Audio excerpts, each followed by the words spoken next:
Hello, I'm Peter Handel. I'm president of J4P Associates, which is the owner of the East Side State Complex in East Baltimore. And I have the privilege today of honoring several very accomplished black women as part of our Black History Month celebration. We created a selection committee of some very distinguished Baltimoreans, and we have various categories that we're going to be honoring, all the way from art at the beginning to legal at the end, and it includes education and all different kinds of categories, health and many others. And we had a process of vetting various nominations that people submitted to us. And it was a very difficult decision to make the final selection, but we are very pleased to present the awards in a few minutes to the people that we selected. J4P Associates has been in East Baltimore for almost 25 years. Many years ago, back in the 1980s, we purchased the old Sears Roebuck store and the whole complex all around. And we renovated it, put millions and millions of dollars into it, and we've created what we view as a win-win-win situation. It's a win for us as landlords because we have some very good tenants. It's a win for our tenants because we think we are very good landlords. And it's a win for the community because we take very seriously our responsibility to our neighbors. And that's why, to be honest, 6 years ago we began our Black History Month celebration. This is the 6th one that we've had. And we've had all different kinds of events. We had a debate among high school debating teams about gangster rap. Last year we had an event on financial literacy. We've had guest speakers such as Judge Bell and Speaker Pro Tem Adrian Jones. We've had a whole variety of things which have really helped us honor the community and make us feel a part of the community that we've been in for 25 years. Thank you for joining us today, and thanks for listening to the comments. And I know you'll be as interested in seeing the whole ceremony that takes place in just a few minutes. Thank you very much. 7 women who are just phenomenal, and I don't over-exaggerate, that's not hyperbole, you know that. If you know anything about the awardees who are here with us this afternoon. And so Peter Handel, CEO of J4P, would come forward to present Dr. Martin with your award. The late 19th century produced some of the greatest black women in African American history. Fannie M. Barrier, Nannie Helen Burroughs, Anna J. Cooper, Fannie Coppin, Mary Church Terrell, and Ida B. Wells, to name a few. These women and thousands of others like them made a fervent plea for black women to maintain their stand as equals. For woman's cause is man's, wrote Anna J. Cooper. They rise or sink together, dwarfed or godlike, bond or free. These black women were active in 2 major black institutions, the school and the women's club. If men dominated the church, black women and white women took on the Herculean task of trying to educate a people with an illiteracy rate of 95%, and they were largely successful in teaching millions of former slaves to read, write, and do basic arithmetic.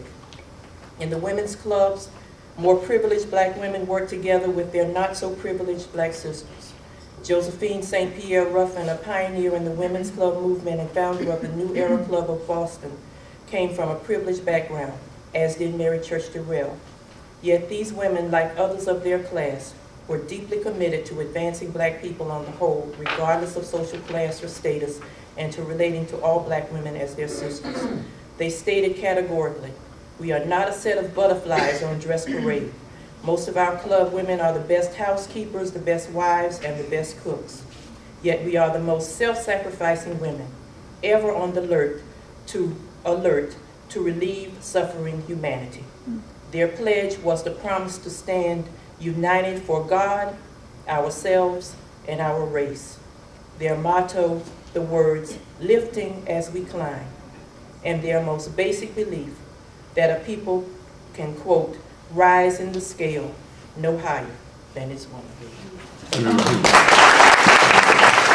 In the category of business is Annette Smith Rich, president of Rich Roofing, LLC, a commercial and industrial roofing company. I would like to thank everyone for being here, and it means so much to us. We have had so many insurmountable odds, but it's just a pleasure to be recognized by J4P and everyone here, Whiting Turner, Hensel Phelps. It's just an honor to have a part of these contracts. And if there is anything that we can do to help promote other women to reach out and to not see obstacles as insurmountable, yes, you can. I've always told my children, failure is no option. There is nothing that we can't do. As women, if we put our mind to it, we can do it. And I thank you for honoring Rich Ruffin. Annette Marchgray, a native Baltimorean, successor and vice president of a well-known family business, March Funeral Homes. I'm honored to be also amongst the women who've been chosen. Roberta's House has been truly a journey and a mission. After growing up in an environment of seeing so many families and young people hurt and live in pain, it has been an experience to teach, to educate, and to increase the awareness of how grief impacts our society and how so many people, children especially, are living destructive lives because of the deaths and the losses in their families. Baltimore is overwhelming with grief. And not only just the children, but the adults as well. So this work that we are doing, some people say, how can you do this all the time?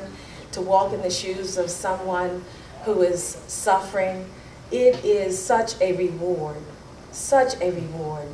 to bring light and hope into a young child's life. To know that there is the hope of being able to take this pain and turn it into a gain.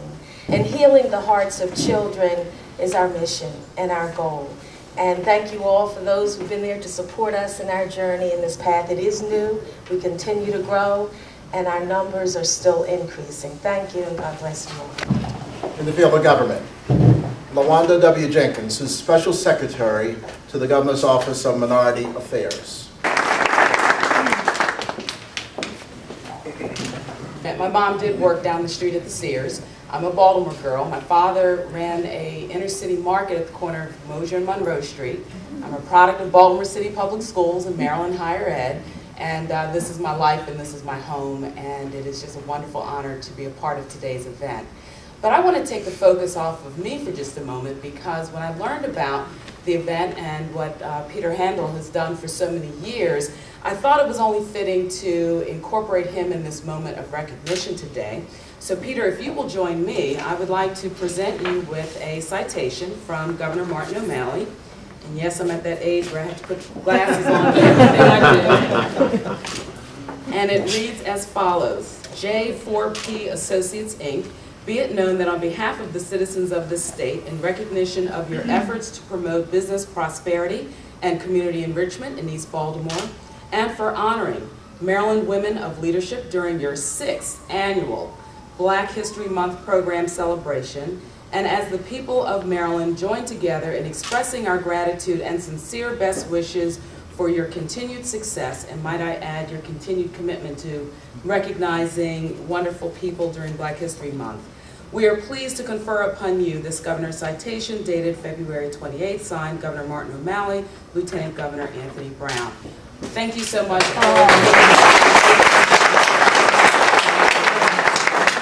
Dr. Rawlings.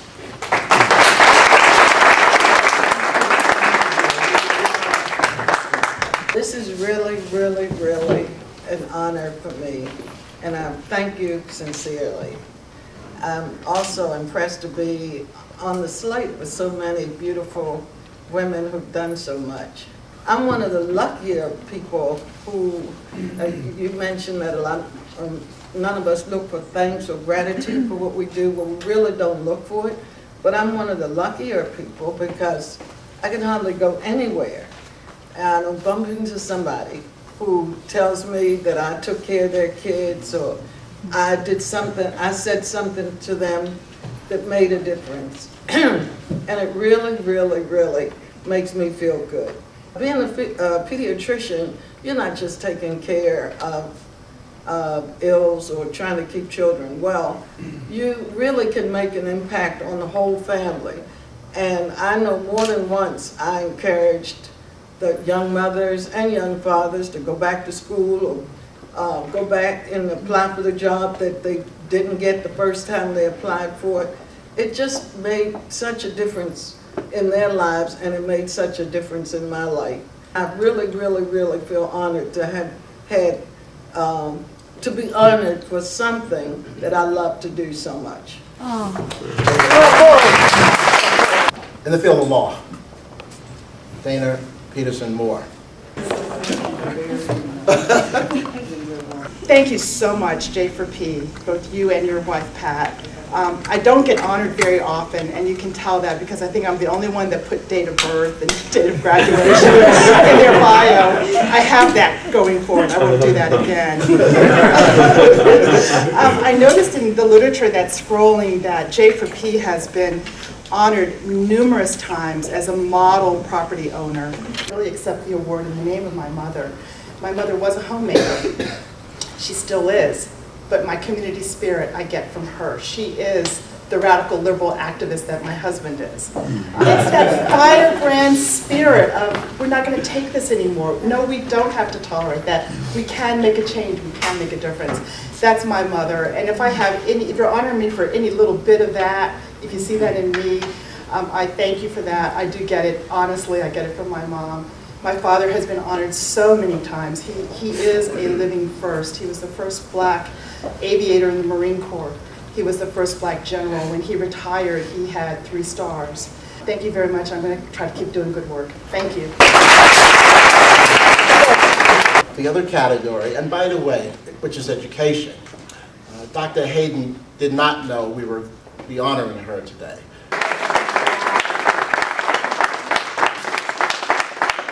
Thank you so much to J4P Associates for including me in this wonderful ceremony. Thank you to the selection committee for putting me in the number of these wonderful women who I've had the pleasure of working with and knowing. This is an event about gratitude. It's an opportunity to award and honor people who didn't seek recognition.